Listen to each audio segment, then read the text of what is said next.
Researchers all across the country right now are hunting for clues that will help older adults preserve their cognitive health, and all of us preserve our cognitive health. And a lot of that research is being done right here in North Texas. Denise Park is the head of the Center for Vital Longevity at the University of Texas, Dallas. So, Denise, thank you for joining us tonight. My pleasure. We're glad to have you here. Thank you so much. There is a lot of interesting work, research being done right here in North Texas. Is that right? That's absolutely the case, yes. And you just published a study in the Journal of Psychological Science. Is that right? Yes. So what was the gist of that? Okay, so the study was about whether stimulating your mind and using it or losing it is really true. Can it enhance your cognitive function and maybe slow down the rate at which your cognitive system ages? If we could slow down the rate at which the mind ages by 5 years, about half of all Alzheimer's diagnoses would disappear. Wow. So it's a half. 5 years, 10% for every year that you gain. Stimulate the brain how? Well, so a lot of people study cognitive training where people work on computers and do things that may conceivably or may not conceivably improve their minds. And it doesn't seem like very much fun to me. And I've always thought that a better way to maintain cognitive function would be to do stimulating activities. So with the help of the National Institute on Aging, I wrote a research proposal and secured funding for a project called Synapse. And we created a learning environment for adults, 60 and older. And basically, we characterized people's cognitive function, and then they had to agree to be randomly assigned to a lot of different conditions. Some conditions they learned things actively, like quilting, digital photography, or both. And they had to spend 15 hours a week for 3 months doing this. People also had to agree to be assigned to conditions where they just had fun and socialized. And so the question is getting out and just doing things good for you, or does it really involve active stretching of your mind and learning and challenge? And we also had groups that were waitlisted and another group that just worked quietly at home, like listening to classical music and stuff like that. And quite interestingly, after the 12 weeks, 15 hours per week, we found that the groups that improved were the groups that learned digital photography from a professional photographer, and the group that both quilted and learned digital photography. And so they were under almost constant mental challenge while they were in this class. As soon as they completed one task, they were given another more challenging task.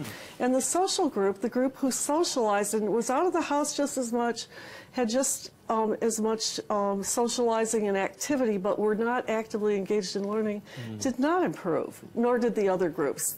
So it's a very interesting finding because it does suggest that engaging in demanding cognitive activities that are fun and that sustain themselves. I mean, if you learn an exciting project or an exciting activity that you like, you'll keep on doing it.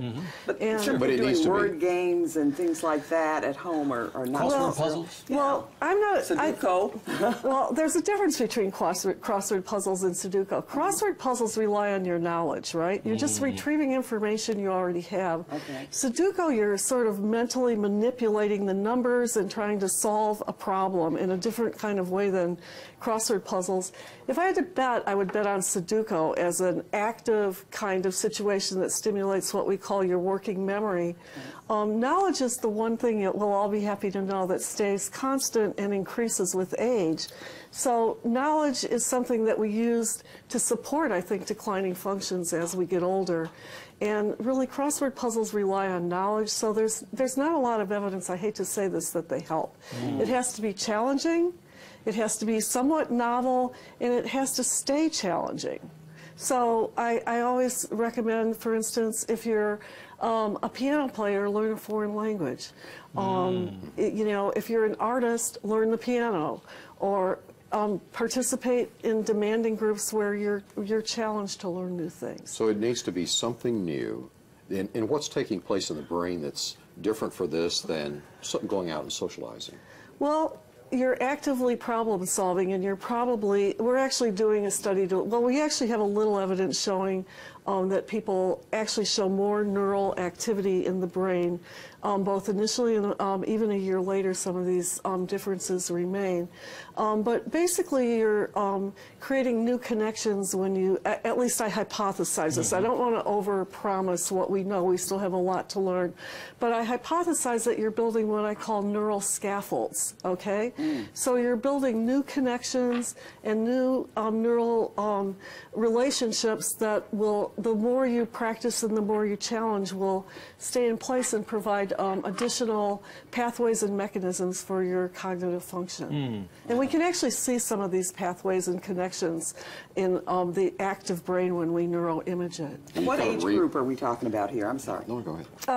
We're looking at people age 60 and older. The age range was like from 60 to about 89, I believe, in the study. We had about 260 people in the study, and it took many years to do this work. Wow. And it's an exciting finding. It is fascinating. Yeah. And it's exciting to know that it's a lot of this work is happening right here in Texas. Yeah, we're proud of what we do. You and, should be. Yeah. Well, Dr. Denise Park, thank you so much for coming in. Center for Vital Longevity. Yes, my pleasure. Appreciate thank you your so research, much. and thank you for joining us. Coming up next here on the Texas Daily, we've heard a lot of talk about the last transmission from that Malaysian Flight 370. Well, we're going to take a look at some other final transmissions from historic events. That's coming up next.